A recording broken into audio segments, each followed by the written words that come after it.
Pada suatu hari, ketika petugas layanan kesehatan berkunjung ke rumah warga yang baru saja melahirkan, tetapi di rumah itu terlihat orang tua dari anak tersebut sedang merokok di dalam rumah, dan akhirnya petugas memberikan promosi kesehatan tentang tidak merokok di dalam rumah. Baik, selamat pagi Pak. Iya, selamat pagi. Dengan Bapak Kakak ya? Iya. Sesuai dengan janji saya kemarin bahwa saya pada pagi hari ini akan memberikan penyuluhan mengenai tidak merokok di dalam rumah. Karena kan kemarin saya kunjungan di rumah Bapak ya Pak ya, dan Iya. saya melihat Bapak itu di rumah masih merokok. Padahal di situ Bapak mempunyai anak masih kecil ya Pak ya, atau dibilang masih bayi. Jadi di sini saya akan memberikan penyuluhan mengenai bahayanya ketika Bapak merokok di dalam rumah, apalagi di rumah memiliki bayi, gitu ya Pak ya. Untuk nanti waktunya kurang lebih sekitar 10 menit saja Pak. Nanti jika Bapak ada yang dipertanyakan, langsung saja ditanyakan, tidak usah menunggu saya menyelesaikan pemateri ini, begitu. Apakah Bapak sudah siap Pak untuk materinya? Siap, Sus. Baik, sebelum saya mulai, sebelumnya terima kasih dulu ya Pak ya, Bapak sudah meluangkan waktunya pada pagi hari ini untuk datang ke Puskesmas. Baik Pak, di sini saya sudah menyiapkan posternya ya, Bapak bisa melihat dulu posternya untuk apa sih tanda-tanda bahaya ketika Bapak itu merokok di dalam rumah. Di sini ada 4 tanda bahayanya Pak, yaitu yang pertama, asap rokok itu tidak hilang hingga 3 jam. Kemudian ada partikel asap rokok lebih kecil sehingga mudah pindah ruangan meskipun pintu ditutup. Dan ada yang di sini selanjutnya adanya asap di dalam nafas perokok menempel di pakaian maupun di rambut, kulit, dan lain sebagainya. Dan juga bisa menyebabkan kebakaran ya Pak. Langsung saja untuk materinya. Di sini kita akan membahas 5 materi ya Pak ya. Yang pertama yaitu pengertian dari rokok, faktor-faktor merokok, dampak atau bahayanya dalam merokok, kemudian ada paparan asap rokok di dalam rumah, dan juga manfaatnya tidak merokok di dalam rumah. Sebelumnya kalau Bapak sendiri tuh tahu tidak sih rokok itu sebenarnya apa Pak? Rokok itu tembakau yang dibungkus sama kertas gitu. Benar ya Pak. Di situ tuh kan rokok juga berbagai macam ya Pak ya. Ada yang rokok kretek, ada yang rokok putih yang berasal dari tanaman itu, dan juga rokok itu ada yang mengandung nikotin dan juga tar Pak, yang nantinya dapat menimbulkan ketergantungan atau kita tidak bisa berhenti secara mendadak gitu Pak. Selanjutnya di sini ada faktor-faktor dari merokok ya Pak ya. Yang pertama yaitu faktor fisik. Faktor fisik di sini ada ketergantungannya nikotin. Ketika Bapak itu merokok dan dengan zat nikotin yang masuk ke dalam tubuh Bapak, itu akan mengakibatkan efek ketergantungan. Jadi otomatis Bapak akan terus-menerus merokok ya Pak ya, tidak bisa berhenti gitu. Nah selanjutnya ada faktor efek sementara. Faktor efek sementara ini di sini memberikan efek sementara yang dianggap menyenangkan oleh perokok. Mungkin Bapak ketika merokok merasa bagaimana Pak? Ya, senang aja. Senang aja ya Pak ya. Soalnya biar mulut gak asem gitu. Nah itu dia Pak, salah satunya. Kemudian di sini ada juga ketidaknyamanan saat berhenti merokok. Ketika Bapak mencoba untuk berhenti merokok, itu ada rasa ketidaknyamanan. Mungkin Pak ada sedikit cemas, mudah marah, mungkin ada juga gangguan tidur. Selanjutnya ada faktor psikologis. Nah, faktor dari psikologis ini ada stres dan coping emosi. Mungkin ketika Bapak merokok itu bisa mengatasi stres atau emosional, benar nggak Pak? Benar ya Pak ya. Kemudian ada juga kebutuhan untuk mengatasi ketidaknyamanan sementara, ada kebutuhan ritual dan juga kenyamanan.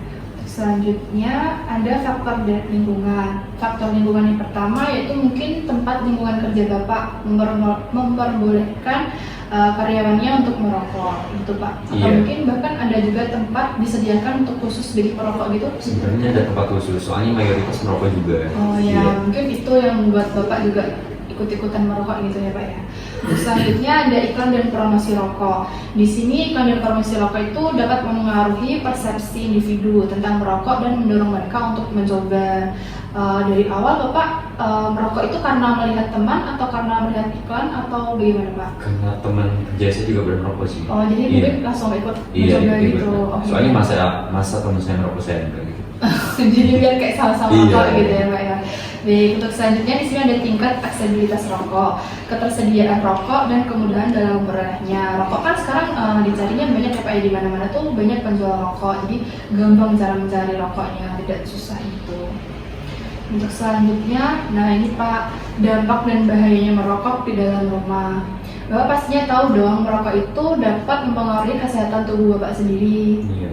Nah, di rumah juga sama Pak, Bapak kan merokoknya aktif di rumah ya, di dalam rumah. Iya. Tapi di situ dapat membahayakan orang-orang di sekitar rumah Bapak, terutama pada anak Bapak yang masih bayi ya Pak ya. Itu rentan terkena penyakit, apalagi adanya asap yang ditimbulkan oleh rokok Bapak, karena tidak adanya udara bersih yang dihirup oleh bayi, dan itu nanti bisa mengakibatkan penyakit paru-paru pada anak Bapak. Seperti itu Pak. Bisa juga nanti kepada orang tua Bapak, itu juga rentan terhadap penyakit. Kemudian di sini adanya asap atau partikel yang menempel pada dinding rumah maupun pada baju, itu tidak hilang kan Pak selama 3 jam, bahkan baunya masih terasa seperti itu ya Pak ya.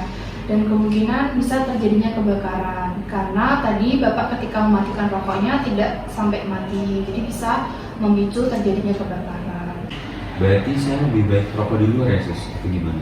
Iya, atau enggak Bapak bisa mencari tempat yang khusus tersedia untuk bagi perokok, karena perokok pasif itu lebih terkena penyakitnya itu lebih ini Pak daripada perokok aktif seperti itu. Lebih gampang ya? Iya, lebih gampang.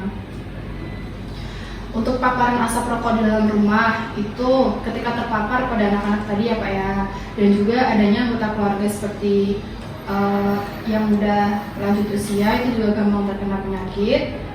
Kemudian asap rokok itu ketika dihisap ke dalam paru disebut sebagai asap rokok utama atau mainstream smoke. Sedangkan asap rokok yang berasal dari ujung rokok yang terbakar itu disebut dengan rokok samping atau side stream smoke. Nah, manfaat dari Bapak tidak merokok itu banyak Pak manfaatnya. Lingkungan yang lebih bersih dan bebas dari asap rokok tentunya ya Pak ya. Kemudian ada kualitas udara yang lebih baik, peningkatan kualitas hidup, menghemat finansial Bapak juga, dan untuk perlindungan bagi anak-anak gitu Pak. Jadi mungkin kedepannya setelah Bapak mengetahui adanya materi tentang tidak boleh merokok dalam rumah, bisa ini ya Pak ya, bisa dilakukan untuk tidak merokok dalam rumah. Atau ketika mau merokok bisa melihat situasinya terlebih dahulu, di sekitar itu ada anak-anak atau tidak, seperti itu Pak. Baik, di sini apakah ada yang ditanyakan Pak dari materi yang saya bawakan ini? Apa ada yang belum jelas? Udah jelas semua. Udah jelas Iya. Pak ya. Baik, harapan kami besok ketika dari pihak kesehatan berkunjung ke rumah Bapak tidak ada lagi yang namanya asap rokok ya Pak ya, karena itu sangat mengganggu bagi kesehatan anak Bapak gitu Pak. Jadi diusahakan Bapaknya menahan ketika ingin merokok dalam rumah, Bapak bisa keluar dulu, atau mungkin Bapak bisa mengurangi rokok sedikit demi sedikit gitu Pak. Itu juga bisa membuat kesehatan Bapak nantinya lebih sehat lagi seperti itu Pak. Tidak ada yang ditanyakan ya Pak ya? Kalau begitu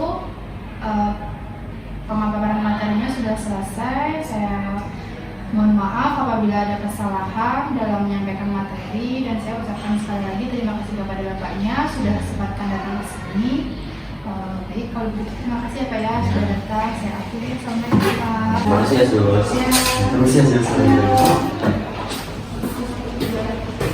Setelah dilakukan promosi kesehatan mengenai tidak merokok di dalam rumah, kami berharap orang tua dapat memahami dan menerapkan promosi yang telah diberikan.